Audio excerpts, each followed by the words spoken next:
ایک خاموش مگر تباہ کن ایئر بیس۔ آئیے آپ کو بحر ہند میں موجود امریکہ اور برطانیہ کی اس خوفناک ایئر بیس کے بارے میں بتاتے ہیں جس نے مشرق وسطیٰ اور افغانستان کی جنگوں میں خوفناک تباہی پھیلانے میں اہم کردار ادا کیا۔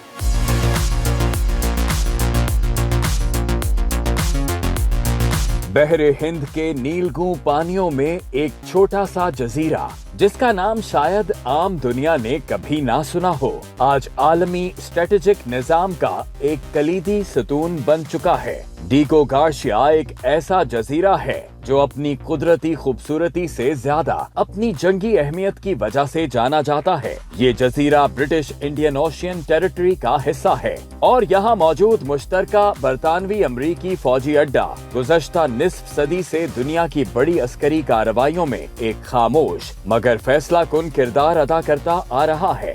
ڈیگو گارشیا بحر ہند کے وسط میں واقع ہے جہاں سے ایشیا، مشرق وسطیٰ اور افریقہ کے کئی ممالک پر بآسانی فضائی اور بحری کارروائیاں کی جا سکتی ہیں۔ یہ قدرتی بندرگاہ کی حیثیت رکھتا ہے اور اس پر 24 گھنٹے متحرک نیول بیس، سیٹلائٹ مانیٹرنگ اسٹیشنز اور انٹیلیجنس مراکز موجود ہیں۔ یہاں موجود ایئر بیس اتنی وسیع ہے کہ B-52 بمبار، B-1 اور B-2 اسٹیلتھ بمبار طیارے، ڈرونز بآسانی تعینات کیے جا سکتے ہیں۔ 2001 میں امریکہ نے جب افغانستان پر حملہ کیا تو اس کے طیارے ڈیگو گارشیا ہی سے اڑے۔ یہاں سے پرواز بھرنے والے B-52 بمبار طیاروں نے طویل فاصلہ طے کرتے ہوئے طالبان کے ٹھکانوں کو نشانہ بنایا۔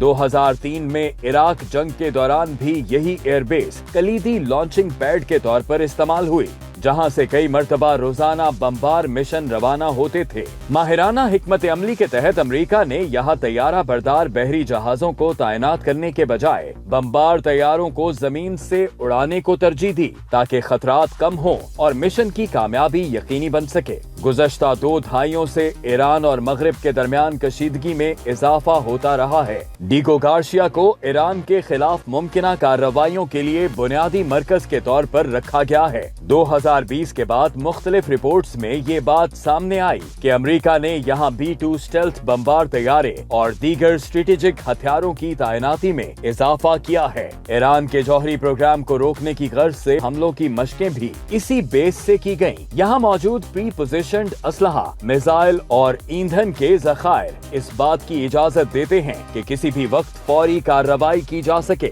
ڈیگو گارشیا کا ذکر صرف کھلے عام جنگی آپریشنز تک محدود نہیں۔ متعدد آزاد رپورٹس کے مطابق CIA نے اس جزیرے کو بلیک سائٹس کے طور پر بھی استعمال کیا ہے جہاں مشتبہ افراد کو لے جایا گیا۔ ان خفیہ مشنز کا ریکارڈ عام نہیں کیا گیا۔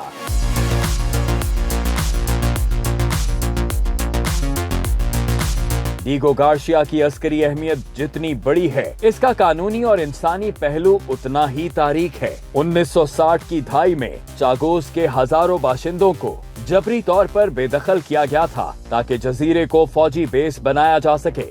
آج تک وہ لوگ وطن واپسی کی جدوجہد کر رہے ہیں اور عالمی عدالت انصاف نے بھی برطانیہ کے قبضے کو غیر قانونی قرار دیا ہے۔ اقوام متحدہ کی جنرل اسمبلی نے 2019 میں قرارداد منظور کی کہ برطانیہ جزائر کو موریشیس کے حوالے کرے، مگر برطانیہ اور امریکہ نے اس پر عمل نہیں کیا۔ ایشیائی خطے میں چین کے بڑھتے اثرات، ایران سے ٹکراؤ اور عالمی کشیدگیوں کو دیکھتے ہوئے ڈیگو گارشیا کا کردار مزید بڑھنے والا ہے۔ یہاں مستقبل میں ہائپر سونک میزائلوں، خلائی انٹیلیجنس نظاموں اور جدید ترین نیول سسٹمز کی تنصیب کی منصوبہ بندی جاری ہے۔ ڈیگو گارشیا ایک ایسا جزیرہ ہے جو دنیا کی آنکھوں سے اوجھل ہے مگر عالمی طاقتوں کے لیے ایک ایسا مہلک اور چالاک مہرہ ہے جو خاموشی سے عالمی سیاست کی شطرنج پر بڑی چالیں چلتا ہے۔ چاہے ایران ہو یا افغانستان، مشرق وسطیٰ ہو یا افریقہ، یہاں موجود ایئر بیس ہر جنگ کے پس منظر میں ایک نہایت فعال اور فیصلہ کن کردار ادا کرتی ہے۔